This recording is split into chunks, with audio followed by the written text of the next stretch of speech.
On ne naît pas fort, on le devient quand on n'a plus le choix. Romain Gary. Je n'ai pas pleuré quand le médecin a prononcé les mots. Je suis restée figée, une main sur le bras de Léa, ma fille de 9 ans, dont les grands yeux cherchaient mon regard pour comprendre ce que moi-même je ne comprenais pas encore. Le diagnostic était tombé comme un coup près, une maladie rare, agressive, nécessitant un traitement long, coûteux, et non pris en charge par la sécurité sociale. Le genre de nouvelle qui redessine une vie entière en quelques secondes. Je suis sortie de l'hôpital, les jambes lourdes, l'estomac noué, mais l'esprit clair.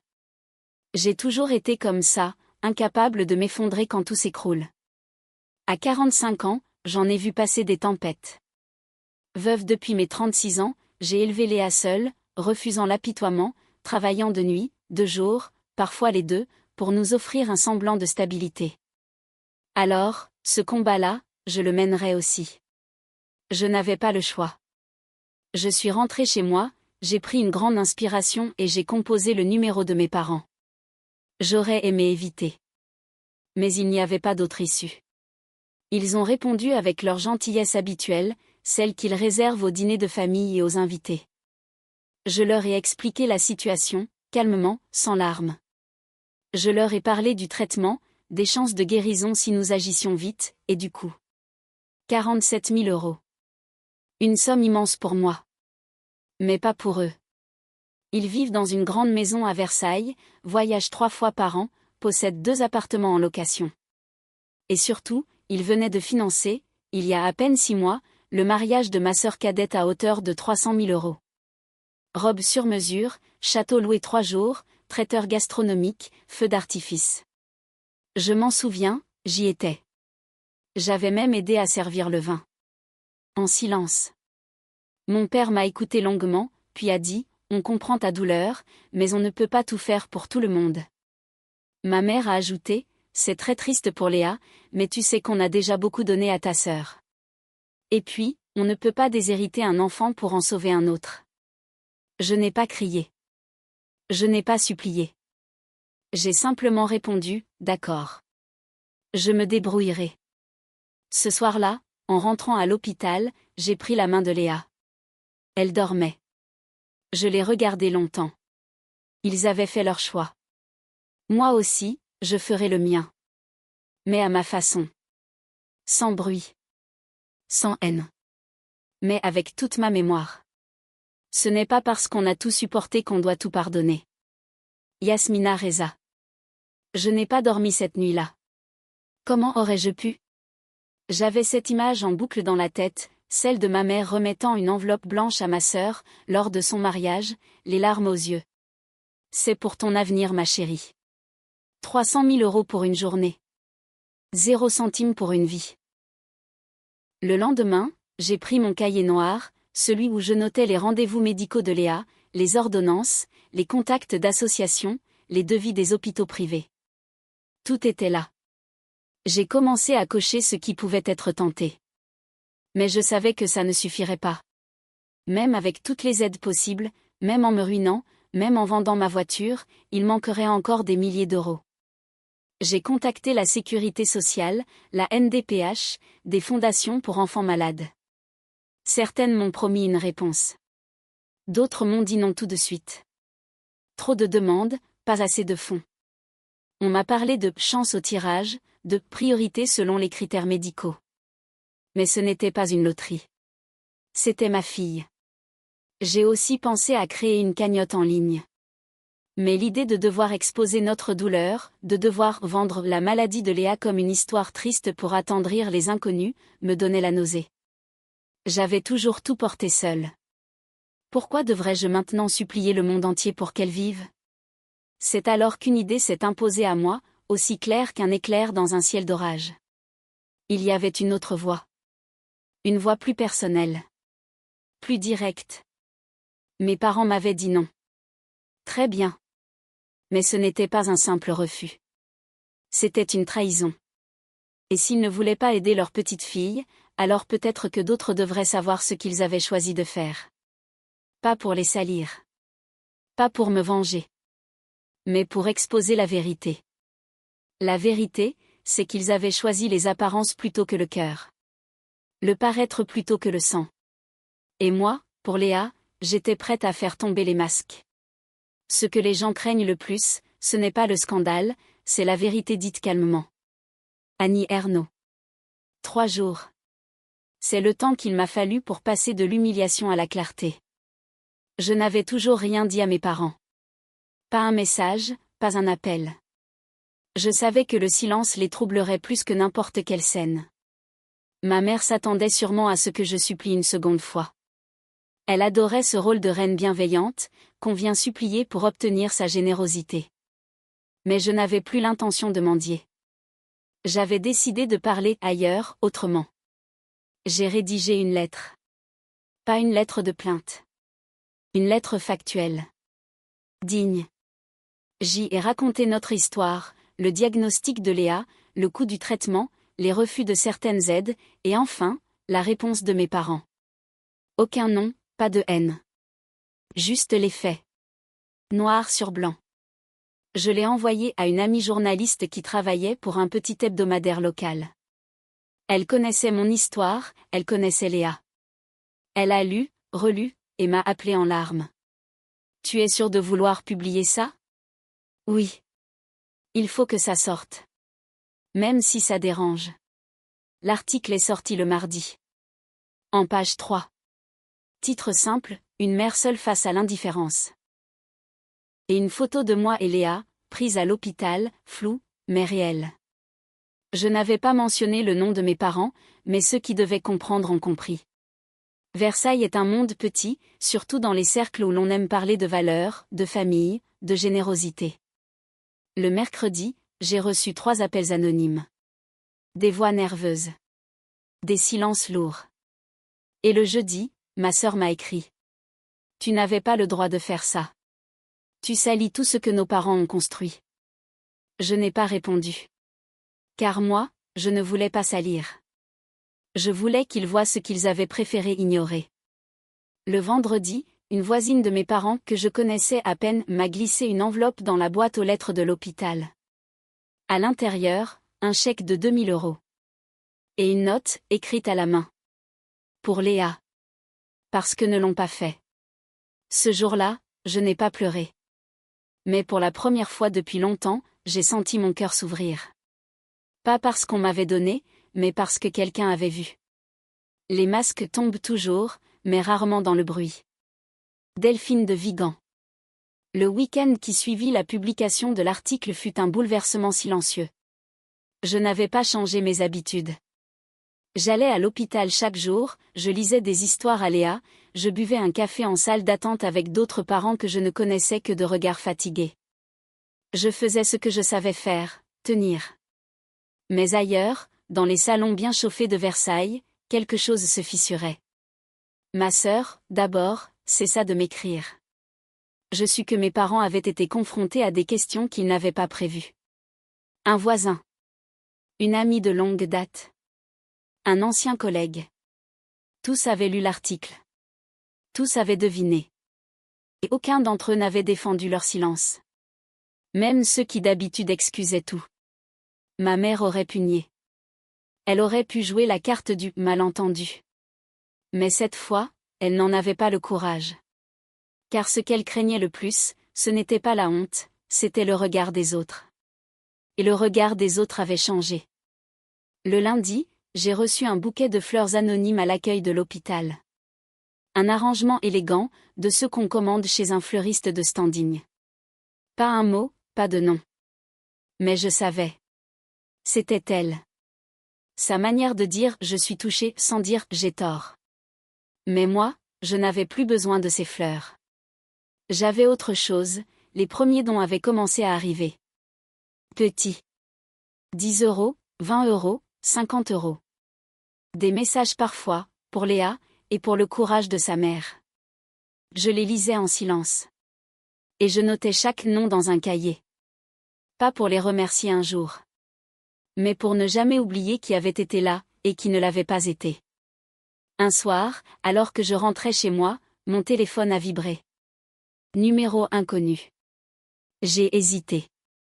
J'ai décroché. C'est moi, dit la voix. Mon père. Il a toussé, gêné. Il cherchait ses mots, comme un homme qui s'est toujours cru puissant et découvre qu'il n'a plus aucune prise. On a peut-être mal réagi, sur le moment. Mais tu sais, ces histoires dans la presse, ça fait du mal à tout le monde. À la famille. À ton image aussi. Mon image. J'ai souri dans l'obscurité de ma cuisine. J'ai répondu calmement. Mon image va bien, papa. C'est la vôtre qui commence à se refléter telle qu'elle est. Il n'a rien dit. Et moi, j'ai raccroché sans trembler. Ce soir-là, j'ai embrassé Léa sur le front plus longtemps que d'habitude. Elle dormait. Mais moi, je me sentais enfin éveillée. Ce n'est pas la douleur qui détruit. C'est le mépris mêlé au silence. Amin Malouf. Les jours suivants furent étrangement calmes. Les dons continuaient à arriver, modestes mais réguliers. Certains venaient d'amis d'école oubliés, d'anciens collègues, d'inconnus touchés par quelques lignes lues dans un café. Chaque euro versé réchauffait une partie de moi que mes parents avaient glacée depuis longtemps. Mais je ne souriais pas. Pas encore. Léa était toujours sous traitement. Et les nuits à l'hôpital, le bip incessant des machines, l'odeur de désinfectant, tout cela me rappelait que le combat n'était pas terminé. J'étais seulement moins seule pour le mener. Puis, un jeudi matin, ma mère a appelé. Je n'ai pas répondu. Le lendemain, elle a réessayé. Puis elle a envoyé un message. Nous avons discuté avec ton père. Si tu veux, nous pouvons revoir notre position. Revoir leur position. Comme si on parlait d'un investissement mal placé. Comme si Léa n'était pas leur petite fille, mais une ligne dans leur budget. Je n'ai pas répondu. 3 heures plus tard, un mail est arrivé. Mon père, cette fois. Nous sommes prêts à participer aux frais, dans des limites raisonnables. Mais il faudrait que l'article soit retiré. Ça ternit l'image de la famille. Je l'ai lu 3 fois. Pas une ligne d'excuse. Pas un mot pour Léa. Juste une condition, leur image. Ce jour-là, j'ai compris quelque chose de définitif. Ce n'était pas une question d'argent. C'était une question de regard. Ils ne me voyaient pas. Ils ne voyaient pas ma fille. Ils ne voyaient que ce qu'ils croyaient devoir protéger, leur réputation, leur confort, leur place à la table des apparences. Le soir, à l'hôpital, Léa m'a demandé si elle allait mourir. Je lui ai pris la main. Non, ma chérie. Pas tant que maman est là. Elle a souri faiblement. Et dans son sourire, j'ai trouvé la seule vérité qui comptait. Ce que mes parents offraient maintenant, ce n'était pas du secours. C'était du rachat. Et moi, je n'étais pas à vendre. Ce qu'un cœur d'enfant n'a pas reçu, l'adulte le réclame en silence toute sa vie. Boris Cyrulnik. Le lendemain matin, je suis retournée dans mon ancien quartier. Celui de mon enfance. Une ruelle calme, bordée d'arbres fatigués, où les souvenirs dormaient entre les volets fermés et les clôtures repeintes. J'avais besoin de marcher, seule, loin de l'hôpital, loin des appels et des lettres pleines de conditions. J'avais besoin de me rappeler. Je suis passée devant la vieille école primaire. J'ai revu cette petite fille aux cheveux en bataille, qui rentrait toujours la dernière à la maison, celle qui savait déjà qu'un 17/20 ne valait pas un compliment si sa sœur avait eu 18. Celle qui mettait la table pendant que l'autre recevait des fleurs pour son anniversaire. Ma sœur. La préférée. L'enfant brillante, souriante, si conforme aux attentes. Elle était douce, bien sûr. Ce n'était pas sa faute. Mais moi, j'étais celle qui dérange, celle qui demande trop, celle qui pleure pour rien. Déjà à 8 ans, j'avais compris que dans cette maison, l'amour avait des conditions. Et aujourd'hui encore, rien n'avait changé. Ma fille était malade, mais on ne l'aidait que si cela ne salissait pas les vitres de leur vitrine familiale. En marchant, je suis passée devant la boulangerie de mon adolescence. Je suis entrée. Le même parfum sucré, le même vieux comptoir. J'ai commandé une tartelette aux framboises, comme à l'époque. Le boulanger m'a regardé, intrigué. Vous êtes d'ici ? J'ai grandi là. Juste à côté. Il a souri. Vous ressemblez à quelqu'un qui est revenu, mais qui ne veut plus rester. J'ai hoché la tête. Il avait raison. Ce quartier, ces rues, tout cela faisait partie de moi. Mais je n'y appartenais plus. Pas plus que je n'appartenais à cette famille figée dans ses faux-semblants. Quand je suis revenue à l'hôpital, Léa dormait encore. Je me suis assise à côté d'elle, et j'ai ouvert mon carnet. J'ai commencé à écrire. Pas une lettre de colère. Un plan. Un plan pour ne plus dépendre de ceux qui conditionnent leur amour à la discrétion, à l'obéissance, à l'effacement. Je ne savais pas encore comment j'allais financer le reste du traitement. Mais je savais ceci, je ne demanderais plus rien à mes parents. Ce qu'ils n'avaient pas donné à leur fille enfant, ils ne le donneraient jamais à leur petite fille. Et moi, j'étais enfin prête à construire quelque chose sans eux. L'indépendance ne se demande pas, elle se crée. Christiane Taubira. Le plan que j'avais griffonné dans mon carnet n'était pas spectaculaire. Il n'y avait ni miracle, ni don anonyme de grande fortune. Juste des pas simples, concrets, que je pouvais faire sans baisser les yeux, sans devoir d'explication. J'ai commencé par vendre ma voiture. Elle ne valait plus grand-chose, mais assez pour couvrir une partie des frais médicaux immédiats. Ensuite, j'ai contacté une connaissance d'université, Claire, qui dirigeait aujourd'hui une petite fondation de soutien aux familles monoparentales. Nous avions partagé des années de silence, comme souvent entre femmes prises dans la survie quotidienne. Mais à peine avais-je raconté l'essentiel qu'elle m'avait dit. On va trouver une solution. Ne baisse pas les bras. Grâce à elle, j'ai été mise en relation avec un réseau solidaire, des associations locales, une ancienne infirmière devenue bénévole. Ensemble, elles ont organisé une soirée de soutien dans un petit théâtre associatif. Rien d'extravagant, une lecture, un concert acoustique, une vente de gâteaux faits maison. Mais tout était sincère. Authentique. Et surtout, sans condition. Le soir de l'événement, la salle était pleine. Des inconnus, des collègues du passé, des parents d'élèves de l'école de Léa. Certains avaient lu l'article, d'autres avaient simplement entendu parler d'une petite fille qui avait besoin d'aide. J'ai regardé cette foule avec un nœud dans la gorge. Ma mère n'était pas là. Mon père non plus. Ma sœur encore moins. Et c'était parfait ainsi. J'ai pris la parole quelques minutes. Ma voix tremblait au début, mais elle s'est stabilisée. Je n'ai pas accusé. Je n'ai pas dénoncé. J'ai seulement dit la vérité. Pendant longtemps, j'ai cru que l'amour devait venir des mêmes personnes qui m'avaient vu naître. Mais aujourd'hui, je comprends que la vraie famille, c'est celle qui choisit de rester, même quand ce n'est pas joli, même quand c'est compliqué. À la fin de la soirée, Léa, qui avait pu sortir exceptionnellement pour l'occasion, a reçu une standing ovation. Les larmes aux yeux, elle m'a murmuré. Ils sont venus, pour moi? Oui, ma chérie. Pour toi. Et pour nous. Ce soir-là, j'ai compris que je n'étais plus seule. Et surtout, que je ne l'étais jamais vraiment. Le plus grand des silences, c'est celui qu'on choisit après avoir été ignoré trop longtemps. André Chédid. Quelques semaines ont passé depuis la soirée de soutien. Les traitements de Léa ont pu commencer dans de bonnes conditions. Il y aura encore des étapes, des incertitudes, des nuits blanches, mais au moins, nous marchons. Chaque jour est une victoire minuscule, un souffle de plus. Et dans ses yeux, je vois quelque chose de nouveau, la confiance. Quant à mes parents, je n'ai plus eu de nouvelles directes depuis le fameux mail. Mais les échos, eux, ne manquent pas. Ma tante m'a téléphoné pour me dire que ma mère avait été mal comprise, que mon père était blessé par l'exposition médiatique, que ma sœur vivait très mal tout ça. Elle m'a suggéré d'apaiser les choses, d'écrire une lettre, pour que tout le monde tourne la page.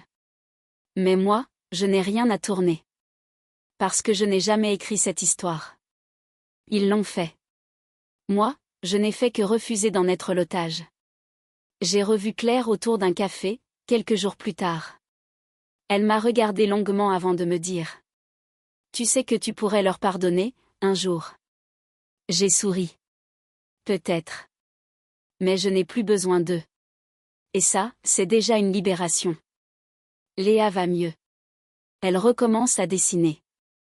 Des couleurs, des visages, des arbres qui poussent partout. Et dans un de ses dessins, elle a représenté deux personnes, elle et moi, main dans la main, devant une maison toute petite, mais pleine de lumière. J'ai encadré ce dessin. Je l'ai accroché dans l'entrée. Un matin, en revenant de l'hôpital, j'ai trouvé une enveloppe dans ma boîte aux lettres. Écriture reconnaissable entre mille. Celle de ma mère. À l'intérieur, une lettre. Pas d'excuses. Juste quelques lignes sur le fait que la famille reste la famille, que le lien du sang ne se coupe pas. Et un chèque. D'un montant exact de 47 000 euros. Le coût du traitement. Je l'ai regardé longtemps. Puis, sans colère, sans tristesse, j'ai pris une paire de ciseaux. Et j'ai découpé le chèque en deux. Je l'ai remis dans une enveloppe, sans mots. Et je l'ai renvoyé à l'adresse de mes parents. Parce que ce que Léa et moi avons maintenant, ne s'achète pas.